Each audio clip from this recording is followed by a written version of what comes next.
Good afternoon. Good to see you too. Okay, it is so great to welcome back our Administrator of the Environmental Protection Agency, Michael Regan. He's here to talk more about the Bipartisan Infrastructure Framework, which includes the largest investments in the nation's clean water infrastructure, including funds needed to eliminate and replace 100% of lead water pipes and service lines. Across the country, pipes and treatment plants are aging, and polluted drinking water is endangering public health. Studies show that for kids, higher exposure to lead negatively affects academic performance and can lead to cardiovascular disease later in life. The investments in water infrastructure in the framework are unprecedented and also include funding to modernize wastewater systems across the country, including in rural areas and on tribal lands. He also just came from the President's meeting on wildfire preparedness with Western governors as well. And after that, we'll do a full briefing. As always, I'll be the bad cop when we're ready to take questions and it needs to go. Thank you so much. Thank you, Jen.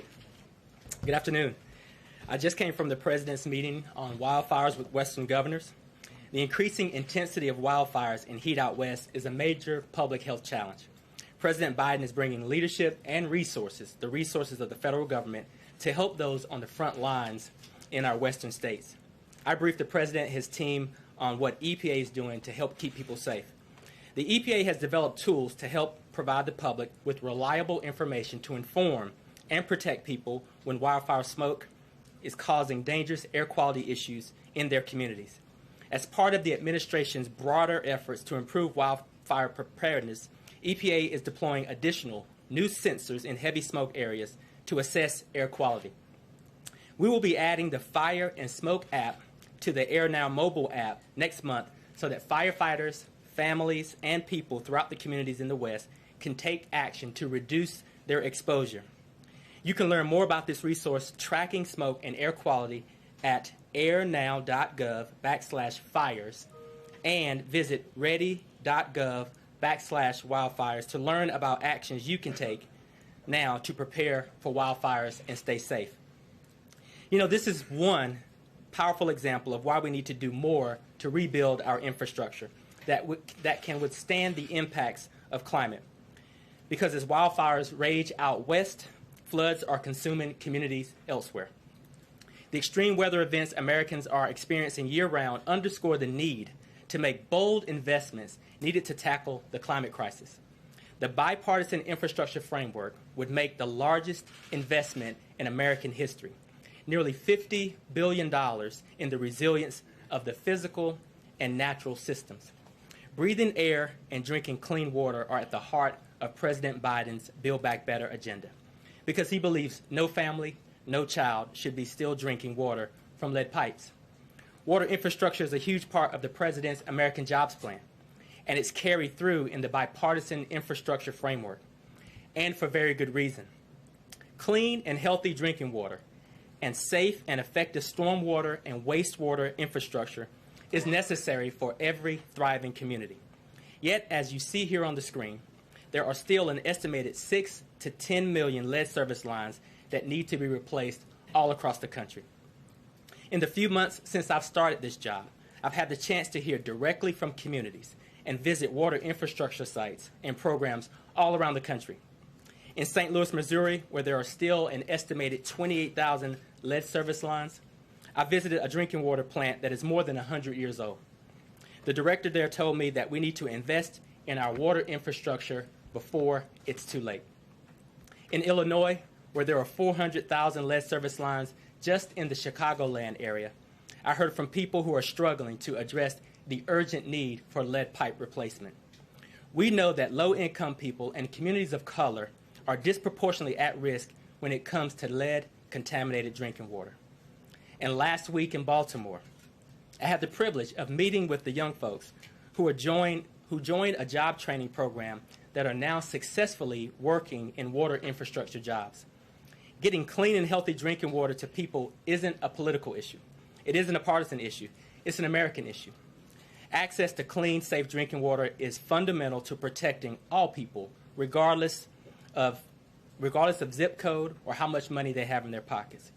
And that's why the Bipartisan Infrastructure Framework makes a transformational $55 billion investment in our nation's water infrastructure including the funds needed to replace our nation's lead pipes.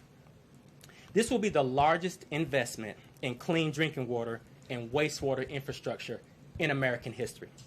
By upgrading and repairing our aging infrastructure, it will ensure people have reliable access to safe and clean drinking water that they deserve.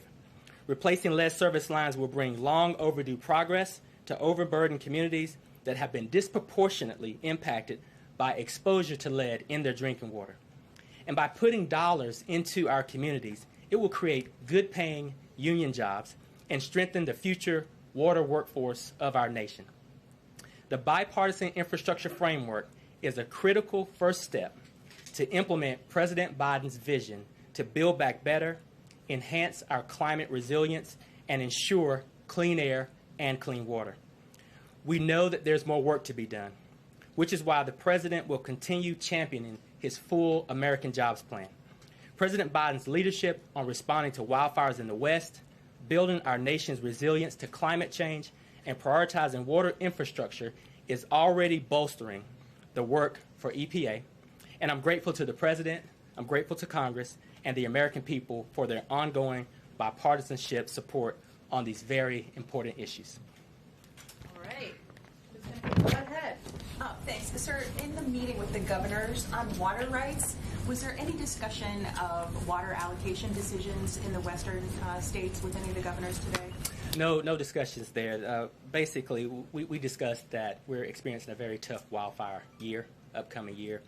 We talked about staying very closely coordinated, and the President talked about providing additional resources for resilient infrastructure and water management and forest management. Was there any discussion about rolling blackouts to prevent wildfires? Was there talk about that? No. Any other concerns that the governors brought up that that we need to know about? Just that we need to work closely, federal and state, leveraging resources, and again, staying in close coordination throughout this wildfire season. Can you talk about, given you're talking about extreme weather events like what's happening with the heat wave in the Pacific Northwest, can you talk about how that factors into your enforcement strategy at EPA and cracking down on polluters? Well, what I can say is that we're really laser focused on these climate change impacts, and so therefore we really are deploying our air quality monitoring systems to help folks understand the implications of wildfire pollution. We really are ramping up enforcement in this EPA. We believe that enforcement is a tool in our toolbox that need to be deployed so that we can keep everyone on the right track. Talk about also, I know that EPA is hiring up to 1,000 new staff. Can you give an update on how that's going and what areas you're looking to hire in? We are looking to hire, and really we had a lot of people leave the agency during the previous administration. What we want to do is continue to build on our scientific integrity, our ability to capture and push data out, and really develop the sound expertise amongst all of our professional classes to inform how EPA does its job and accomplish its mission. Thank you. Thank you for taking my question. Do you support pursuing additional funds beyond the bipartisan plan in the reconciliation plan for drinking water in particular? You know, I think the President has made it clear that he's got ambitious goals laid out in the American Jobs Plan. This infrastructure framework is what we're seeing as a first critical step. So he's got a number of tools in his toolbox. We're happy that he's going to deploy those tools, not only for water infrastructure, but for climate as well. Can I ask you a follow-up question about what's going on in Florida? The EPA has said that there are particles that could be toxic to people's long-term health related to the collapse of the building in Florida. Is the EPA making any recommendations or suggestions to try to protect people that are living in the area and, of course, the first responders who are searching the rubble? We're actively engaged with all of the elected officials on the ground. Our regional offices are deploying air monitoring systems and the latest information to be sure that we keep the public safe. Are you confident that the people that are searching the rubble, that they're getting the protection that they need so that they don't end up like the first responders in 9/11, who of course suffered all sorts of long-term health issues? I'm confident that our agency is partnering with the sister agencies to provide the latest and best information so that those on the ground can govern themselves in a very safe way. Steve? Thanks, Jane. Administrator, the last several days here in Washington, right across the street from this building, there have been protesters who've been holding signs saying things such as, "Biden, you coward, fight for us." What's your response to that criticism, and if you could assess the claim that they're making that the president on that issue is a coward? You know, what I can say is that this is a historic investment. This is the largest investment in American history, both on water infrastructure, but we also see some strong movement on climate in this infrastructure bill as well. When we look at the supply chain for electric vehicles, when we look at charging stations that will be deployed all across this country, what I would say is a first critical step, but the president is holding tight to his vision, and the president is looking again at all of the suite of options that he has from a toolbox perspective to pursue the goals that he's laid out. Thank you. You mentioned that the EPA in D.C. is in touch, actively involved with, or actively engaged with officials in Florida. Do you agree with the Energy Secretary Granholm that it's possible the Surfside condos collapse may be a result of climate change? You know, I don't know if we have enough information at this point. You know, what I'll say is EPA, both our headquarters and our regional offices, are coordinating with the state of Florida and folks in that region to really understand what's happening on the ground and be sure that we're deploying adequate resources to keep those actions safe for those folks. Thanks, Jen. There are millions of people across this country who are not on the water system. They rely on well water. So to those millions of people, every time you test their wells, they're coming up with fecal coliforms, arsenic, antibiotics, and other heavy metals. What does this do to address those millions of rural and suburban people who are not on a water supply line but rely on well water? You know, EPA, we have a lot of tools existing to focus on water quality and water quality protection.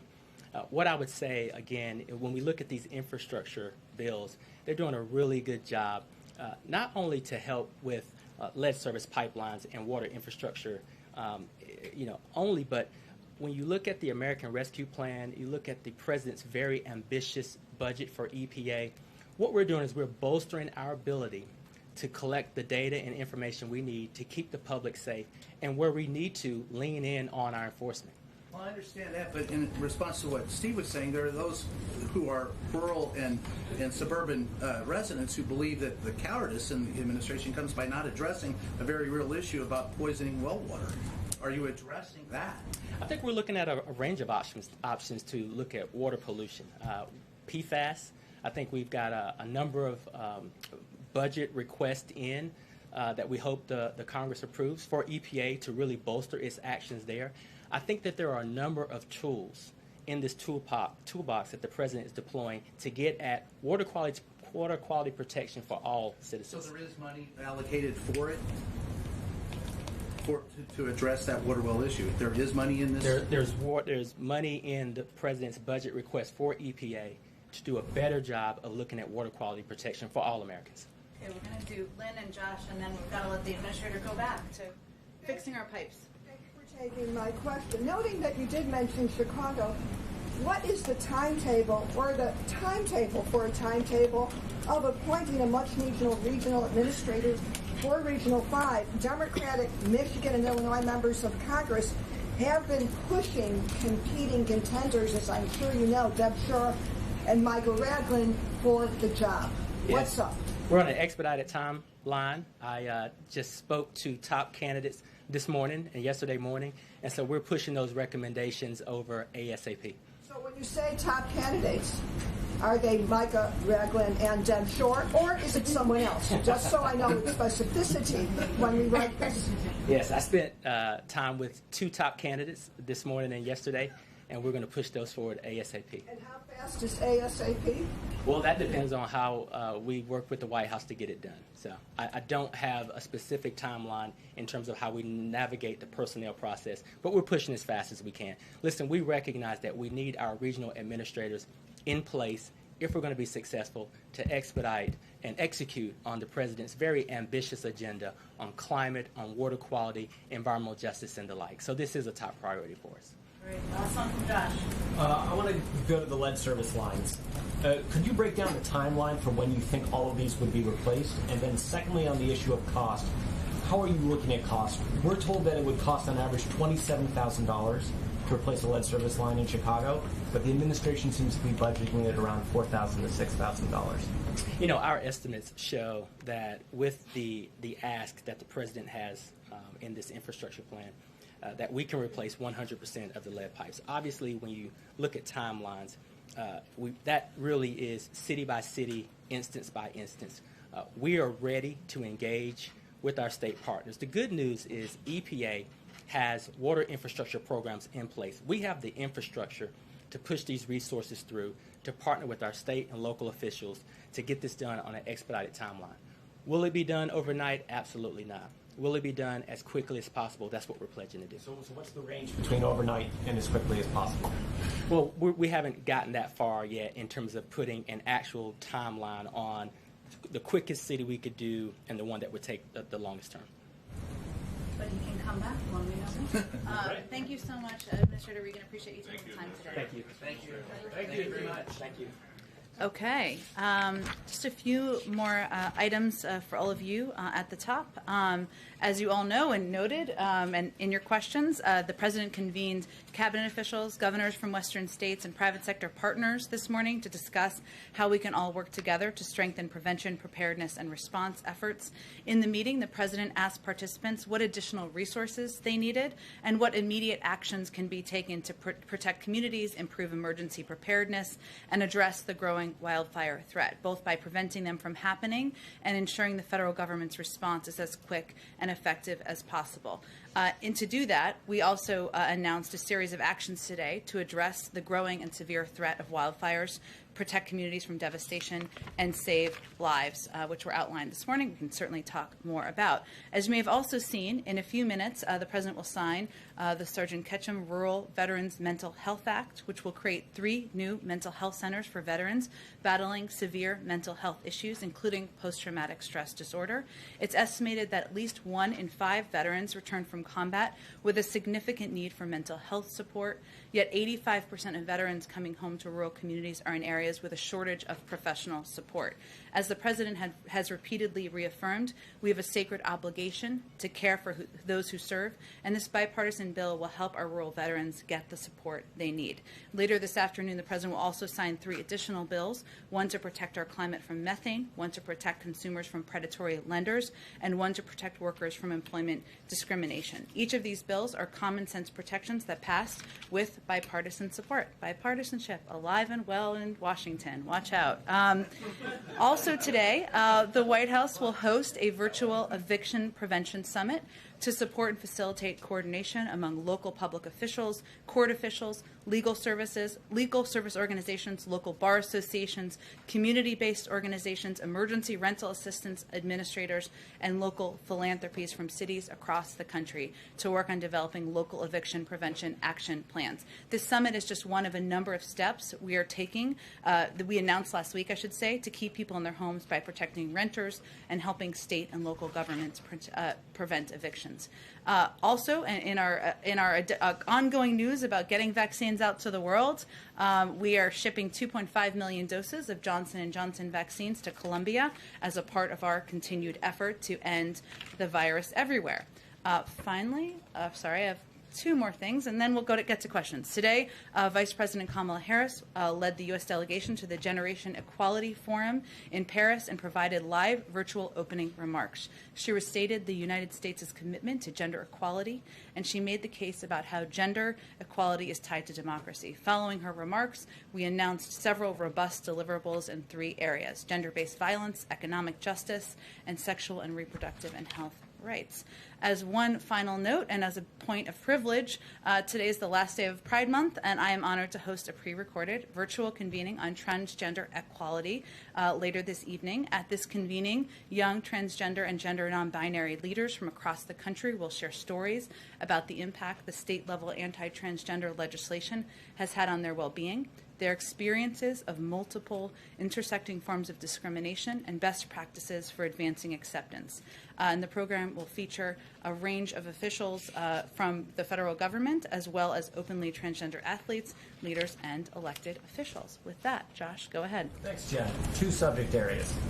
Russian President Vladimir Putin says that a U.S. reconnaissance aircraft was operating in sync with a British destroyer last week in the Black Sea. Was the U.S. coordinating with the British ship? And was this, as Putin claims, a provocation? I don't have anything to detail or confirm from you here from the podium. I'd certainly point you to the Department of Defense on any specifics. As the President noted when we attended the summit, when he participated in the summit just a few weeks ago, our objective, I should say, is certainly to move forward on a more predictable and stable relationship with Russia. He announced a number of forward-looking actions in that regard, and that certainly is guiding our strategy. And then secondly, South Dakota Governor Kristi Noem said she'll use a donation from a Republican donor to fund the deployment of up to 50 South Dakota National Guard troops to the U.S. border with Mexico. Does the White House have any concern about this as a proper use of and the funding mechanism for National Guard troops? I would certainly have to check with our team on that. Josh, I'm happy to do that after the briefing. Go ahead, Steve. Walk us through what the President will be doing tomorrow in Surfside, Florida. Will he actually visit the building site? Well, I know first there's a lot of questions about this, and as details become finalized and available, we will make them all available to you. So let me outline for you what we have at this point, which is pretty consistent with what I outlined just yesterday. Just one moment. So while the President and First Lady, who is joining him on this trip, are in Florida tomorrow, they will be thanking heroic first responders, search and rescue teams, and everyone who's been working tirelessly around the clock. They will also meet with families who have been forced to endure this terrible tragedy. In terms of the logistics and the schedule of the day, we're still finalizing those details. Of course, we hope to have them all nailed down before the end of the day, given this trip is tomorrow. But unfortunately, I don't have many additional specifics at this point. Clear whether he'll visit the building or just not able to announce it yet? We're still working out the final components of the trip tomorrow. And as I would note, and the President repeated this to me multiple times yesterday, every component of this needs to be coordinated with officials on the ground. There is still an ongoing search and rescue effort on the ground, and we want to ensure we're not doing anything to pull away from those resources. And secondly, on Afghanistan, are you now days away from completing the withdrawal? I'm seeing a number of reports about this. Well, I would say that we remain on the timeline that the President announced just a few weeks ago, which is to get our troops out of Afghanistan while having a remaining diplomatic presence on the ground by September. In terms of the specifics of the operational components of that, I'd certainly point you to the Department of Defense, but nothing has changed on our timeline or objective. Is the President planning an event around the pullout? There's not a planned event at this point that I'm aware of. Go ahead. Go ahead. If I can follow up very quickly on Afghanistan. Sure. I know the timeline remains the same. Can the U.S. commit that all interpreters, drivers, others who help the U.S. force during its commitment in Afghanistan will be out by the time of its departure? Well, I would say, Peter, that what our focus is on now is expediting that processing. As you know, we announced just last Friday that we were taking steps to evaluate options for moving individuals to another location so that they could complete their processing, individuals who are already in the pipeline. In terms of the numbers or what that looks like, those operational components are still being worked through. So the potential is that there may still be some in Afghanistan. We're working to do that, which is what I conveyed on Friday. We're working to do that on the timeline in advance of the withdrawal of U.S. troops. I would also note, though, that we will still have a diplomatic presence on the ground. That is our continued commitment, and that will continue after September. Let me ask you about the comments of Austin Miller. He's the general there, the commander in Afghanistan for the United States, who said yesterday to reporters, civil war is certainly a path that can be visualized if it continues on the trajectory it's on. He said that should be a concern for the world. What does the President, what does this White House say about that concern from its top commander on the ground down in Afghanistan, given they're already seeing Taliban violence increase in large swaths of that country? Well, I would say, Peter, that when the President met with the leaders of Afghanistan just last Friday, he reiterated our commitment to working with them and continuing to support them, whether it's security assistance, humanitarian assistance, or other ways that we can play a constructive role, even as the President is continuing to, and we're continuing to operationalize on the withdrawal of our troops. I'd also note that when the President made the announcement about our decision, it was in part based on a timeline that was committed to by the prior administration of May 1st. And if we kept our troops in Afghanistan after May 1st, they would be shot at. And that was a decision that, as a commander-in-chief, he had to make. There have been assessments out there made by our intelligence community and others about the conditions on the ground. We are going to continue to work with leaders in Afghanistan, as the president reaffirmed last Friday, but it's not changing our plans or our timeline for moving our troops. Last question is making headlines across the country right now. We just heard from the Pennsylvania Supreme Court that Bill Cosby's conviction for sexual assault has been overturned. They can no longer pursue those same charges against him in the future. Right now, the president obviously has long commitment to violence, the Violence Against Women Act that he helped write. The White House's reaction to that, first of all? Well, first, as you noted, those reports just came out shortly before I came out here. I don't have a direct response from the White House to that announcement.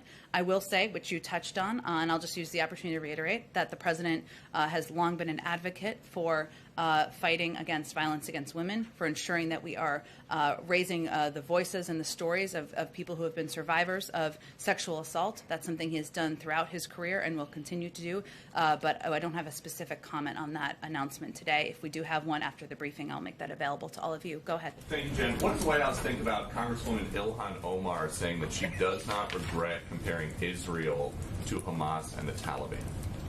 Well, any attempt to draw an equivalency between the United States and our close ally Israel with a terror group like Hamas or the Taliban is false and unacceptable. Representative Omar has said that was not her intent of her comments, but those certainly are not comments that we've made from here. And on another subject, you mentioned at the last briefing that you think Republicans wanted to defund the police because they did not support the American Rescue Plan. Which Republican ever said that they did not like the American Rescue Plan because they wanted to defund the police?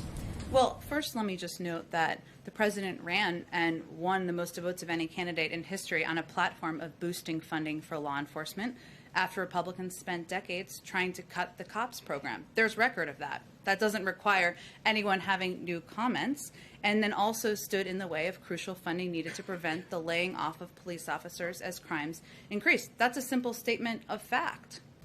I understand what you're saying there. However, there are lots of examples of Democrats explicitly saying they want to defund the police. We've got Congresswoman Cori Bush, Congresswoman Ayanna Pressley, Alexandria Ocasio-Cortez, Ilhan Omar. Are there any examples of Republican members of Congress saying they want to defund the police? I think most people would argue that actions are more important than words, wouldn't you say? Well, to that point, to your point there, at the time of the vote on the American Rescue Plan, you had the Republican leader in the Senate, Mitch McConnell, and he said he just didn't like it because he thought it was a classic example of big government Democratic overreach in the name of COVID relief. And then Kevin McCarthy said he thought Democrats were using coronavirus as an excuse to justify funding pet projects. Well, where is we're going to vote against this because we want to defund the police? Again, I think actions speak louder than words, Peter. So if you oppose funding for the COPS program, something that was dramatically cut by the prior administration and many Republicans supported, and then you vote against a bill that has funding for the COPS program, we can let other people evaluate what that means. It doesn't require them to speak to it or to shout it out. Their actions speak for themselves. Go ahead. Two questions. The first one on infrastructure. In reference to the bipartisan support here, we just heard from House Speaker Nancy Pelosi. She's doubling down on this idea that she's going to hold on to one bill until she has the other. But we've also heard from Leader McConnell, and he says that President Biden's clarification is just a hollow gesture unless Democrats like Pelosi agree to changing their approach. So does this strategy by the House Speaker risk bipartisan support for this deal? Well, I would say that what leaders in the party have asked the president to do is to go out there and make the case for how this bill, how this piece of legislation will help the American people. He just did that in Wisconsin yesterday. He just had his EPA administrator come out and do that for all of you. And we think the American people are most focused on what this is going to do for them and less on the process. It's up to leaders in Congress to move this forward. The president looks forward to signing both pieces of legislation into law. But if Republicans are expressing concern, saying they may not vote for this bipartisan package unless these two are not linked in some sort of way, is this putting that deal in jeopardy? Again, I will leave it to you and to leaders to evaluate, and I will leave it to leaders in Congress to determine the sequencing and the process moving forward. The President looks forward to signing each piece of legislation into law. Can I just ask one quick question Sure. on police reform? Sources are telling us that they have now hit a major roadblock in negotiations. I'm curious if the President has been briefed on that. When was the last time that he spoke to the lead negotiators, including Republican Tim Scott? We're in regular touch with the negotiators. I don't have a timeline or a specific last call with the President, but senior members of his team are certainly in close touch. We'll let them speak to where they are in the process and where they are in moving the process forward. The President remains eager to sign the police reform bill into law. Go ahead. On police reform. Go ahead. Let me go to April and then I'll come back if that's okay. Go ahead, April. On police reform, there is a stumbling block. It's qualified immunity. We're hearing that mainstream policing organizations are upset about the financial piece, that it could possibly bankrupt police officers and police departments. What does the administration feel about that? For police to be held accountable and there to be transparency on this, and these police agencies are saying no because of the financial component of it. What do you say? Well, I would say, April, that there's an ongoing discussion and negotiation between Democrats and Republicans. We're not going to weigh in on that more specifically from here. The President believes that it's important that police reform is long overdue. There are difficult components of this discussion. A lot of those are happening in private, which is the place where they should continue to move forward. Would the President be okay with police reform, the George Floyd Justice and Policing Act, to be passed without qualified immunity or component of qualified? We're not going to get ahead of the negotiators who are representing the interests, having challenging discussions, no doubt, about how to move this forward. We'll take a look at it when they have the framework and they're ready to talk about it publicly. And is there also concern now that Senator Tim Scott has the support of Senator Lindsey Graham on this policing issue? Is there concern he has his support? Yeah. Again, April, once they are ready to talk, once the negotiators are ready to talk about the specifics of the framework and where they are, I'm sure we can speak to that from here. We're not at that point quite yet. Go ahead. Are you expecting the framework to come out? Tim Scott was supposed to have it today. We'll leave it to the negotiators to convey when they're ready to talk about it publicly. Go ahead. We'll ask you back to Afghanistan just real quick. Following up on the comments by General Miller. Was anything he said to reporters in the last day or so new to this White House, or had he conveyed those concerns to the President? I'm not going to get into private conversations. I will say there have been intelligence assessments that have been out there that we have not walked away from. Certainly we leave that to our intelligence community to speak to, and that's an important part of what is put out from the federal government. What I've conveyed to you and what I'd reiterate is that the President made a decision because he felt that it was long past time to bring our troops home, and that there is not a military solution to the war in Afghanistan. We need to continue to support a political process, a political solution, something that our diplomats are continuing to do. And of course, our Department of Defense is continuing to work on the timeline of bringing our troops home by September. At the same time, we are going to continue to be partners to the leaders in Afghanistan and providing resources and assistance wherever we can. Did he surprise you? Did he surprise you? I'm not going to get into any more details of private conversations. Go ahead. And this is the end of June, which was supposed to be the month of action on voting rights. And it ends with an interesting situation in New York City as they try to now retabulate votes, and they won't give us the final result for at least a few more days.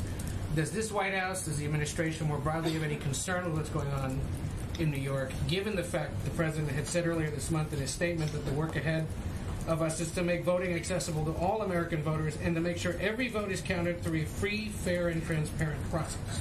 That continues to be his hope and his commitment and his desire, but I don't have any assessment from the White House on the New York vote counting reporting, I'll call it. Go ahead. Does the President want House Speaker Pelosi to put a Republican on the January 6th commission? The President believes that Speaker Pelosi is acting in an appropriate manner as a follow-up to her effort to get a bipartisan commission passed, something that was blocked, as we know, in the Senate by Republicans. And in terms of what the compilation is and what it looks like, he certainly trusts her view on this. Does he think a Republican could act in good faith on this commission? The President believes certainly Republicans can act in good faith. He's worked with them on a range of objectives, but he is going to, of course, rely on the decision of Speaker Pelosi and how she wants to see this commission put forward moving forward. And on the Bill Cosby conviction being overturned, I know what you said to Peter, but it's not because he's innocent. It's because of a decision that a former prosecutor made. So what message do you think that sends to women, in the Me Too era who come forward with sexual assault allegations, and to see something like this happen. What is your response to that? Well, I would say, Caitlin, that I just want to be careful about not speaking to a specific decision by a court, but I can say, broadly speaking, as I tried to do earlier, that obviously the president is somebody who has fought for, advocated for, elevating the voices and stories of women who are survivors of sexual assault, sexual abuse, and certainly knows that's a difficult journey for many of them. And he believes that these women are courageous, they're brave, and he wants it to be an environment, wants us to live in a country where women will feel comfortable moving forward and telling their story. But again, if there's a specific comment we have as it relates to this ruling today, I will provide that to all of you after the briefing. Go ahead, David. Two follow-ups on things that you mentioned before. Earlier you said that we're 2 weeks out from the Putin summit, and you'll remember... Can I do my timer? Okay. Yeah, just right. Okay. And you'll remember that at that time there was discussion of setting up some conversations pretty quickly on cyber and some other arenas. Can you tell us whether any of those have happened, whether any of those are planned so that you don't lose momentum from this? Sure. I know that the president was eager to get those going as soon as we could. Many of those will be happening. Of course, all of them will be happening below the presidential level. Let me talk with our national security team and see if there's an update on what's underway already and what's ongoing. Okay, and on Afghanistan, you mentioned the intelligence reports that were out pretty widely. One of them suggests, one U.S. report suggests that within 6 months or so, Kabul could easily be overrun, just given the progress that the Taliban have made. Were there any commitments made to President Ghani when he was here, or any contingency plans discussed about what the United States would do if it did look like the capital could be overrun? I would say, David, that the president reiterated what his announced position has been, that we are planning to withdraw our troops from Afghanistan on a September timeline, but also reiterated our commitment to working as a partner and to supporting Afghanistan with security assistance, humanitarian assistance, and others. We didn't get ahead of that with hypotheticals. You did not get into the specifics of what I don't have anything more to read out from the reading, from the meeting. Well, let me finish. But the president's commitment to bringing our troops home from Afghanistan has not changed. He reiterated that same commitment in his meetings on Friday. Go ahead. Thanks, Jen. Tomorrow's expected to be the last day of the current term of this Supreme Court. Historically, we've seen justices who plan to announce their retirement do so at this time. Is this White House making, well, what if any preparations are you all making for the possibility that Justice Breyer will announce his retirement? We leave that decision to Justice Breyer to make. Are you guys watching this at all? I mean, is this something the president has thought about as we get toward the end of this term? Or? As you know, the president said on his campaign that he committed to nominate if there was an opening, and we do not know if there's an opening, and it is up to the justices to decide whether there will be an opening, to nominate an African-American woman to the Supreme Court, something that would be history-making, and if there's an opportunity, he remains by that commitment. But we will leave it to any justice to determine the timeline of their retirement. Can I ask a follow-up question on Florida? Does the president plan to speak with Governor DeSantis when he's on the ground in Florida? Sure, it's a good question. We will have more details, I expect, later today on the specifics of his visit tomorrow, where he'll be going, who he'll be meeting with, but I don't have any specific meetings with elected officials to read out at this point. Have they been in touch? Has Governor DeSantis and the president, have they talked about the situation in Surfside? As you know, they had a conversation late last week. Also, the president sent his FEMA administrator down on Sunday. The president spoke with his FEMA administrator to get an update on that at the conclusion of his visit. I don't have any additional calls to read out for you. Go ahead. I'm going to ask you again a variation of the question I asked the administrator with respect to the protesters outside in the last few days. How are those protests being received here? Is the president proud of those activists? Is he shamed by them? What's the view here in the West Wing? I would say first that we respect the right of anyone to peacefully protest. That's an American right and a fundamental right. I will say that the president believes that what's in the infrastructure package is an important down payment on addressing what he sees as a crisis in our climate, a crisis that is a priority, one of the top priorities of his presidency. And I've outlined a few of these items before, but again, it's incumbent upon us to continue to talk about it, to make sure everybody who cares as passionately as he does and we do about the climate crisis understands that in this package it has the largest investments in the nation's clean water infrastructure, as the administrator noted, eliminating and replacing 100% of lead water pipes. It's the largest investment in addressing legacy pollution that harms the public health of communities and neighborhoods, and billions to reclaim abandoned mines and cap wells. The largest investment in public transit, something that will help reduce greenhouse gas emissions in the country. It will modernize the electrical grid with a new grid development authority, and largest investment to date in America's electrical grid. And of course, it invests in electric vehicles. I'd also note, and you may have seen a memo we put out yesterday. If not, I know we've put out a lot of paper in the last few days. So if you haven't, I will highlight a few things in there. There's components the president will continue to fight for in the reconciliation process to continue this effort, including providing tax cuts for businesses and consumers who invest in clean energy technologies, sending a market signal that brings additional private investment off the sidelines and into modernizing our electric grid through an energy efficiency and clean electricity standard, and mobilizing the next generation of conservation and resilience workers. And I say all that because those are all key components and priorities that a lot of climate activists talk about. And it's important that they understand we're fighting by their side and with them, and we want to address the climate crisis. I have a separate question. Yes, go ahead. More than 1 million people in this country, according to reports, are living under a conservatorship or guardianship. The most famous case has come to light in the last few weeks. It's Britney Spears. Members of Congress on both sides of the aisle say that maybe there ought to be some kind of federal law that governs these relationships. Does the White House have a view on this in any way? I have been watching this case closely as a point of privilege, but I will have to talk to our counsel's office on that, since you're asking me a good legal question, but I don't want to speak out of turn here. Go ahead. Has the president been watching the Britney Spears? The president has been a bit busy, but as a person with young children, I don't have many places to go. Go ahead, when I'm not with all of you.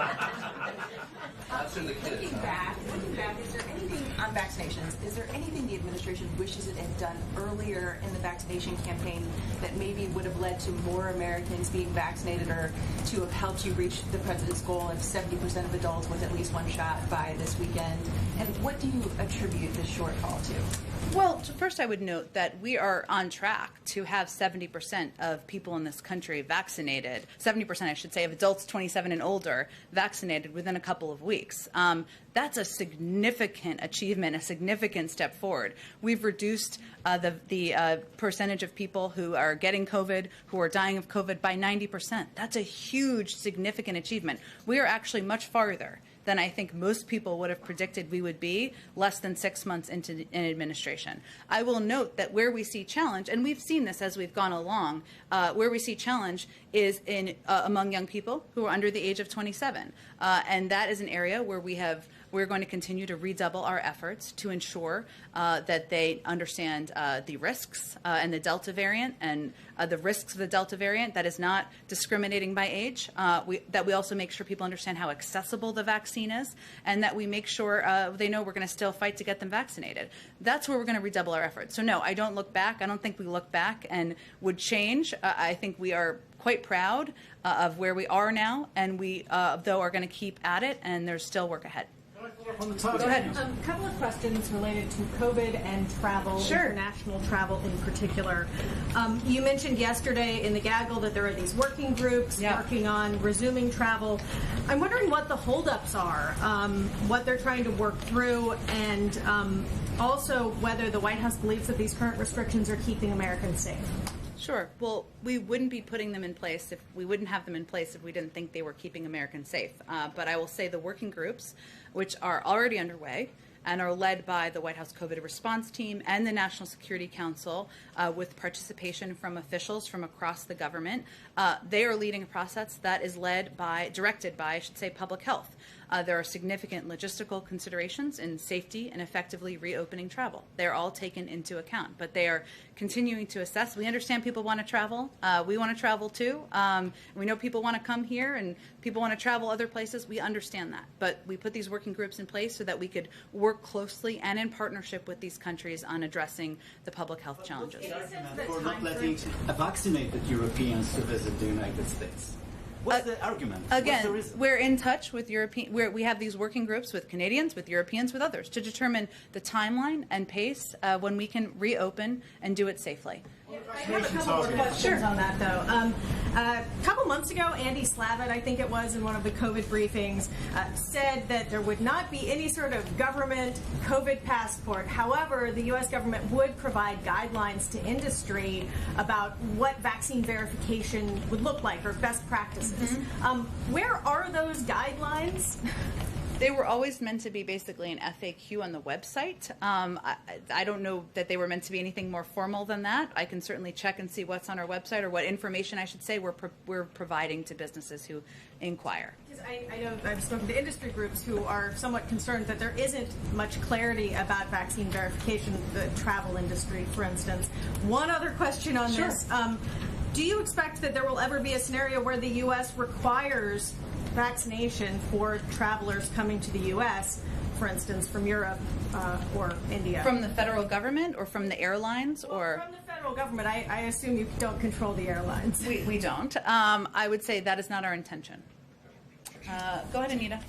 I just wanted to go back to the infrastructure bill. So my colleagues had some reporting earlier today, perhaps some people saw, about what is going to be left out of the compromise. So obviously there are things that didn't make it in there, that the White House is not pushing for them to be in the reconciliation bill. So I guess I'm trying to figure out, is the president still supportive of those pieces? Will he push them, if not in reconciliation, will he push them in some other way? Or are those, should people consider those items not going anywhere, dead? It's perhaps some Democrats on the Hill might try to put them in the bill anyway, the reconciliation bill. So I'm just trying to understand what the future is for those projects. Sure. Well, first, as the president said last week, and as you all know from covering bill making, there is a lot of work ahead for committee chairs and ranking members, and they're already hard at work with our staff in many cases, but at writing legislation, figuring out what's next and where this goes from here. There are going to be disagreements that need to be resolved, even among Democrats, as that process proceeds. What the president will continue to advocate for aggressively in the reconciliation package are key priorities that were left out of the bipartisan package, including rebates for electric vehicles. I think some of the reporting suggested we weren't doing more for electric vehicles. That's incorrect. Rebates for electric vehicles, clean energy tax credits, and the components of his American Families Plan, including an extension of the child tax credit, universal pre-K, ensuring community college is a real option. Those are all components of what the president will aggressively and ambitiously advocate for. Now, we know that there's going to be views from a range of members, some who are writing the legislation, some who may not feel comfortable with the size or components of packages. That's what's going to happen over the next couple of weeks, and we'll, of course, be closely engaged in that. We're not going to take things off the table or on the table at this point in time. Okay, I just want to make sure I understand, because you're saying something is not correct, and I want to make sure I understood. So the items that didn't make it into the compromise still could be pushed by the White House in the reconciliation bill? Well, I think what I just conveyed is components of the American Jobs Plan, including, say, rebates for electric vehicles, the clean energy tax credit, that were not in the bipartisan deal, the president would still advocate for. That's something he talked about a little bit last week. Okay. Go ahead. Kind of one housekeeping thing. 2 days ago, when we had the last briefing in this briefing room, I asked about the July 4th event, and you said you would get some information. And I answered it yesterday. I didn't see what all the details. I'm happy to repeat it for you. Yeah, I didn't see that you talked about the COVID precautions. So yeah. So guidance was sent out to individuals who are attending that conveyed that they should get tested 1 to 3 days before coming to the White House. If they've been vaccinated, obviously according to public health guidance, they don't need to wear a mask. If they have not been vaccinated, they should wear a mask, and that's the guidance that's been provided. And is it still, it was 1,000 invitations, or is 1,000 people expected? I believe it was 1,000 invitations. I think most people are hopefully accepting their invitation to the White House, but I don't know that we have a final number for attendees quite yet. We can see if there is. With plus ones. Okay, let me just do one more, because you've been so eagerly awaiting raising your hand. Go ahead. Right there. Oh, you're not eager anymore. Go ahead. You're ready. We're ready. This is the moment. What's your question? So the question is about the Delta variant and yes. July 4th celebrations. The White House has been promoting the idea that we should get together for barbecues. Local officials should be having events, things like this. Has the variant changed any of the White House's encouragement or plan? Should people be more cautious than they would have been otherwise? Well, first, let me repeat something that a number of our public health officials have been conveying on a number of your networks throughout the day. One, we've had them out there because we know there's been a lot of questions about this and confusion, and we want to be as clear as possible. We know that our vaccines that have been approved in the United States are effective in protecting Americans from the Delta variant. It's important for people to understand that. So if you have been vaccinated, the message we're conveying is you're safe. These vaccines are effective. And that is something we want to be very clear with the public about. Certainly, it's up to individuals. If you are not yet vaccinated, you are not safe and protected. That's why you should go get vaccinated. It's not more complicated than that in some regards, but it's important to note that the vaccines that have been approved here, our public health officials have been out there conveying that they're safe and effective. We certainly feel comfortable and confident in moving forward with our event here at the White House and in individuals having barbecues in their backyards this weekend to celebrate the 4th of July and America's birthday. Thanks so much, everyone. Have a great day. Thanks a lot, Jen. Thank you.